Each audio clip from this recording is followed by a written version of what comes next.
Paulo, que havia de partir no dia seguinte, ele ia embora na segunda-feira, falava com eles e prolongou a prática até a meia-noite. Como eu falei, Lucas fez uma introdução, logo um pouco atrás, versículos atrás, dizendo que Paulo exortava com muitas palavras, e agora ele está dizendo, deixa eu explicar o que são muitas palavras. O culto começava no cair da noite, ou seja, esse horário que a gente faz, 5h30, 6h, 6h30, esse período de tempo. E ele passou desse horário, mais ou menos 6h da noite, até meia-noite pregando. Ele sabia pregar um pouquinho, rapaz. 6 horas de pregação. Foi o tempo que Paulo achou necessário para terminar de pregar aquela igreja. 6 horas pregando. E isso, foi seguido por partir o pão. Preste atenção. Foi dito que era oportunidade para partir o pão. Mas quando o pão foi partido? Só no final do texto. Primeiro houve a pregação, depois o partir do pão. Veja só que princípio está sendo tratado aqui. Primeiro se prega e depois se administra os sacramentos. Abra comigo, por favor, Êxodo capítulo 24, versos 7 e 8. E tomou o livro da aliança e o leu aos ouvidos do povo, e eles disseram: tudo o que o Senhor tem falado faremos, e obedeceremos.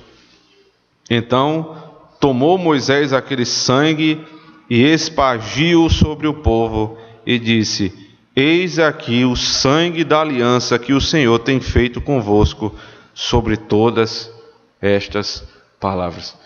Primeiro a lei, primeiro a pregação do Evangelho. Ele anunciou a lei, ele pregou a palavra de Deus, e quando o povo disse: nós vamos obedecer essas palavras, então agora o sangue vai ser derramado, o sacramento da antiga aliança vai ser administrado.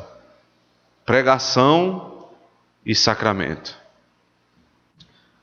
O próprio Senhor Jesus Cristo, em Mateus capítulo 28, abra comigo, por favor, segue exatamente o mesmo princípio.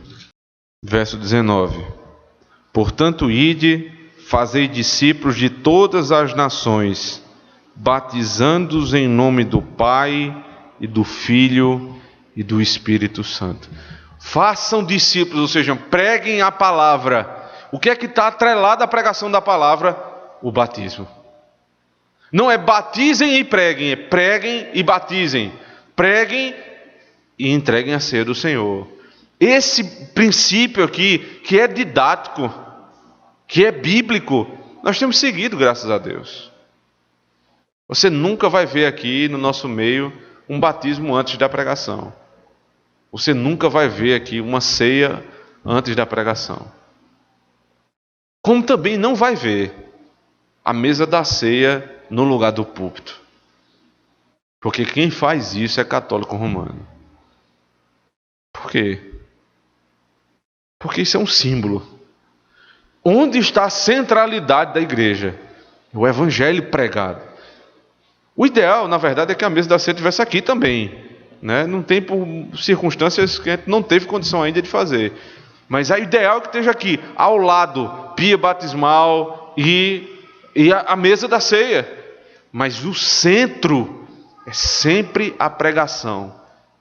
Porque é da pregação que infunde aí esses outros dois princípios. Eles dependem da pregação.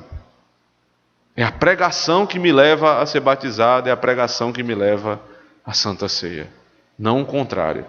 Na igreja romana, eles acham que o principal é a Eucaristia. E nos assusta, pelo menos a mim assusta, quando eu entro numa igreja evangélica e a primeira coisa que eu vejo é a mesa da ceia no meio. Porque isso está traduzindo ali o que é a teologia daquela igreja. O sacramento está acima da pregação. E ao contrário, primeiro a palavra e depois o sacramento.